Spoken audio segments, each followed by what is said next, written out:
अम्मा बाद फ़क़द क़ाल अल्लाहु तबारक व तआला फ़ी किताबिहिल मुबीन बिस्मिल्लाहिर्रहमानिर्रहीम सुब्हानल्लज़ी अस्रा बिअब्दिही लैलन मिनल मस्जिदिल हराम इलल मस्जिदिल अक़सा दुरूद बर मोहम्मद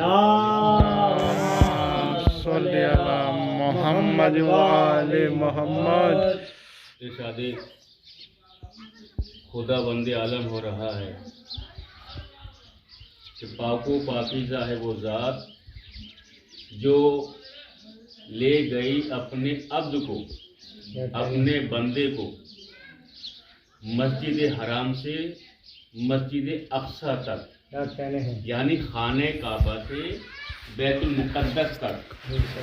खाने काबा की क़िबला और बैतुल मुक़द्दस की क़िबला, पाकीज़ा सफ़र, पाकीज़ा मंजिलें, आगाज़ पाक जगह से, इंतहा भी पाक जगह पर। अल्लाह कह रहा पाको पाकीज़ा है वो ज़ात जो ले गई अपने बंदे को। ये बंदा वो है जिसकी कायनात में कोई मिसाल ही नहीं मिलती। बुलाने वाला पाको पाकीज़ा, सफ़र पे जाने वाला पाको पाकीज़ा। पाको पाकीज़ा है वो ज़ात। देखिए मैं आपका ज़्यादा वक्त नहीं लूँगा इसलिए कि अंजुमन मातमी अपना सिलसिला जारी करेंगे।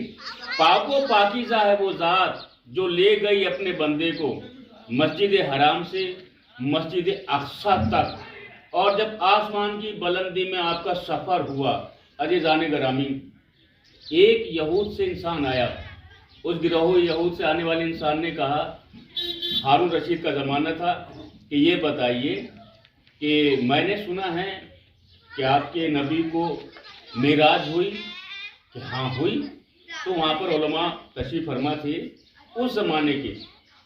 तो उसने कहा कि बादशाह वक्त ये बता कि जब तुम्हारे रसूल को मेराज हुई तो मैंने सुना है कि ये आसमान सात हैं और जैसे प्याज के बक्कल चिपके होते हैं आपस में, ऐसे इन सातों आसमानों का सिलसिला है कि मिले हुए हैं। जब तुम्हारा रसूल मेराज को गया तो सातों आसमान पार किए। सब कहने लगे हाँ सातों आसमान पार किए। तो उस गिरोह यहूद से आने वाले इंसान ने कहा कि ये बताओ फिर आसमान फटा कैसे और जुड़ा कैसे। जब ये कहा कि फटा कैसे और फटा तो उसके बाद जुड़ा कैसे, तो वहां सबको पसीना आ गया। उलमा से कहा कि आप जवाब दो। तो सुकूत तारी हो गया, पूरा मजमा खामोश था। जो बात बात पर फतवा देने वाले मौलवी थे वो भी खामोश थे। जब सुकूत तारी हुआ, अलैहिस्सलाम सुकूत तारी हुआ, तो आपस में मशवरा करने लगे ये क्या किया जाए। अब बादशाह देख रहा है वो मौलवी उस मौलवी से बात कर रहा है, इधर वाला मौलवी दूसरे मौलवियों से। ये पूरा जो रेवड़ था ये मशवरे ही में था। बहुत देर खामोशी रही तो बादशाह ने कहा भाई उसे मुतमईन करो, दीन पर बात आई है, बताओ। उन्होंने कहा सुनो सुनो सुनो, ये जो मेराज थी नबी की, कि हाँ ये मेराज जो थी जिस्मानी नहीं थी, रूहानी थी। ये कयास वहां से चला रहा है कि नबी को माज़अल्लाह की जिस्मानी मेराज नहीं हुई, रूहानी मेराज हुई है। तो उसने कहा कि मैंने सुना है कि नबी जब काबे कौसैन की मंजिल पर पहुंचे तो नालैन मुबारक वहां पर मौजूद थी। सबने कहा कि हाँ। फिर उसने ये सवाल किया, ये बताओ जब नालैन आसमान की बुलंदी पर गई तो ये बताओ नालैन जिस्म पहनता है या रूह पहनती है। ये फिर खामोश हो गए। सबने कहा आज दिन पर बात आई है। एक इंसान दूर खड़ा हुआ था, वो इसी लश्कर से ताल्लुक रखता था, लेकिन एकदम बादशाह तक रसाई नहीं कर सकता था। उसने देखा कि दीनी बात कोई बात बयान नहीं कर पा रहा है। उसने एक से कहा जो खास मुश्किल था, कैसा मुझे बादशाह वक्त से बराह रास्त बात करनी है, मैं बताऊं इसका हल क्या है, इसको हल कौन कर सकता है, मैं एक रास्ता बता रहा हूं। उसने कहा बताओ मुझे, मैं बादशाह से कह दूंगा। नहीं नहीं नहीं नहीं नहीं, मैं आपके जरिए ये बात वहां तक नहीं पहुंचाऊंगा, मैं बराह रास्त बात करूंगा। मुशीर ने जाके कहा हुजूर वाला एक इंसान है, वो कह रहा है इस मसले के हल के लिए कौन इंसान है जो हल करेगा वो बता सकता हूँ। बादशाह ने कहा जल्दी बुलाओ। यानी वो इस उसमें था कि बादशाह फौरन किसी को बुलाता नहीं है, लेकिन बादशाह को दीन की बात हल करनी थी। उसने कहा जल्दी बुलाओ। अब वो इंसान बादशाह के पास आया। बादशाह ने कहा जी, कहा मैं बताऊं ये दीन की बात है, इसे कौन हल कर सकता है? बोला हाँ बताओ। कहा तुमने इन सबको अपना नमक खिलाया, सोने के सिक्के दिए, पैसों से इनका मुंह भर दिया, क्या इन्होंने कोई दीन की बात की? कहा नहीं। तो देखो अब मैं बताता हूँ कौन इंसान है जो दीन का मसला हल करता है। वो जमीन पर बैठने वाला है और आसमान के बारे में बहुत कुछ ज्यादा जानता है। बेशक। बादशाह वक्त ने कहा वो कौन इंसान है? कहा फर्जंद रसूल हजरत इमाम जाफर सादिक अलैहिस्सलाम।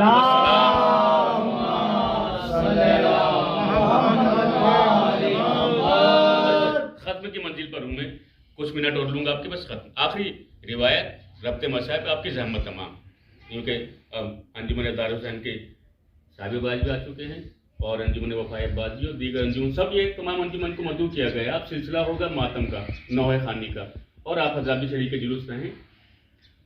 उसने कहा कि आपने बिल्कुल सही कहा, उनको बुलाया जाए। छठे इमाम दरबार में आते हैं, बादशाह एहतराम के लिए खड़ा हो गया। जब बादशाह एहतराम के लिए छठे इमाम के लिए खड़ा हुआ तो पूरा लश्कर बादशाह का खड़ा हो गया। अजीज़ान गिरामी, ये इल्म की फजीलत है कि जब इल्म जहालत में जाता है तो जहालत उसके एहतराम के लिए खड़ी हो जाती है। छठे इमाम ने कहा मुझे किस लिए बुलाया? कहा फर्जंद रसूल, इसने सवाल किया है इसलिए आपको जहमत दी है। इमाम ने कहा इतने उलमा हैं तो हल करवा के नहीं फर्जंद रसूल, किसी से मसला हल नहीं हो पा रहा, बस ये मसला आप ही हल कर सकते, मेरे मुशीर ने मुझे बताया है, और कोई इस मसले को हल नहीं कर सकता। इमाम ने उस यहूदी से कहा बता, दोहरा इन सबके सामने तेरा सवाल क्या है? उसने कहा फर्जंद रसूल, मैंने सुना है और ये बात हकीकत है, देखिए यहूदी है लेकिन इस्लाम की बात पर यकीन रखता है, ये अलग बात है मुसलमान यकीन रखे या ना रखे। क्या कहने हैं? यहूदी कह रहा फर्जंद रसूल, आपके जद्द अमजद मुसलमानों के रसूल मिराज पर गए। इमाम ने कहा बेशक मेरा जद मिराज पर गया, पूरे आलम का नबी मिराज पर गया। कहा ये पूछना चाहता हूं कि जब मिराज पे गए तो सातों आसमानों को अबूर किया? इमाम ने कहा बेशक मेरे जद ने सातों आसमानों को अबूर किया। कि बस ये पूछना चाहता हूं फर्जंद रसूल, मैंने इन गिरोहों से पूछा, इन उलमा से पूछा कि ये बताइए कि मैंने सुना है ये 7 आसमान है और सब के सब ऐसे चस्पा हैं जैसे कि प्याज के बक्कल एक दूसरे से चस्पा होते हैं। तो रसूल गया तो ये आसमान फटा कैसे? जब रसूल आ गया तो ये आसमान जुड़ा कैसे? बहुत बड़ा मसला था ये। इमाम ने कहा ये तो भाई सामने की सी बात है, मामूली बात है। कहा फर्जंद रसूल आप फरमाए मामूली सी बात है, आप समझाए तो सही। मैंने सबसे पूछा, किसी ने नहीं बताया। अब आलिम इल्म लदुन्नी बोला कि तूने कभी दरिया का सफर किया है? उस यहूदी ने कहा हाँ फर्जंद रसूल किया है। इमाम ने कहा तूने जब सफर किया तो तूने देखा होगा आगे का पानी कटता है फिर पानी पीछे का जुड़ जाता है। वो कहने लगे कि हाँ। तो इमाम ने कहा ये बता वो कटा कैसे और जुड़ा कैसे? कहा फर्जंद रसूल ये तो नहीं बता सकता कि जब तू ये नहीं बता सकता तो मेरे जद की मिसाल ऐसी है, मेरा जद गया भी सातों आसमानों ने जगह भी दी और जुड़ भी गया।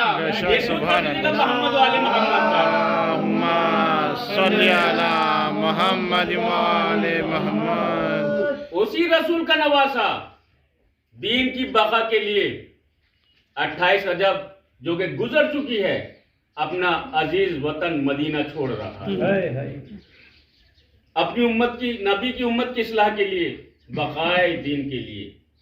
मुझे यहाँ पर जब नबी के नवासे का मैंने जिक्र किया, अपना वतन छोड़ा, तो मुझे यहाँ पर नबी के एक साहबी का वाक़या याद आ रहा है जिससे वतन छुड़वाया गया, और वो साहबी हजरत अबू ज़र ग़िफ़ारी। इनको जिला वतन किया गया, इनको मदीने से निकाला गया। इनके साथ इनका एक जवान बेटा है और एक बच्ची उनके साथ है।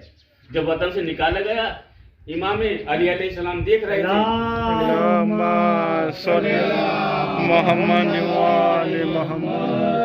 इमाम अली अलैहिस्सलाम ने कहा हसन जाओ अपने चाचा को कुछ दूर तक पहुंचा कर आओ, हुसैन जाओ अपने चाचा के साथ कुछ दूर चलो। नबी के साहबी हैं, ये वो साहबी है जो मौला अली को अपना अमीर मानता है, अपना हाकिम मानता है, अपना मौला मानता है, लेकिन वो कह रहा है अपने बेटों से बेटा अपने चाचा के साथ जाओ कुछ दूर तक चलो। इमाम हसन इमाम हुसैन कुछ दूर तक चलते हैं, जिला वतन किया। आप एक सहरा में आ गए, लफ्ज़ो दब सहरा, एक बेटा वो भी बीमार। अब उस बेटे ने अपने बाप के सामने दम तोड़ दिया। अबू ज़र ग़िफ़ारी अपने बेटे पर रोए, बेटे को दफना दिया। آپ بہتر جانتے ہیں جب کسی کا جوان بیٹا دنیا سے جاتا ہے تو باپ کے دل پہ کیا گزرتی ہے۔ اب ابو ذر غفاری کا وقت وفات قریب آنے لگا اپنی ہی زندگی میں، اس لیے کہ امام نے اور نبی نے ابو ذر غفاری کو پہلے بتا دی تمہاری موت کا واقع ہونی کیسے واقع ہونی ہے۔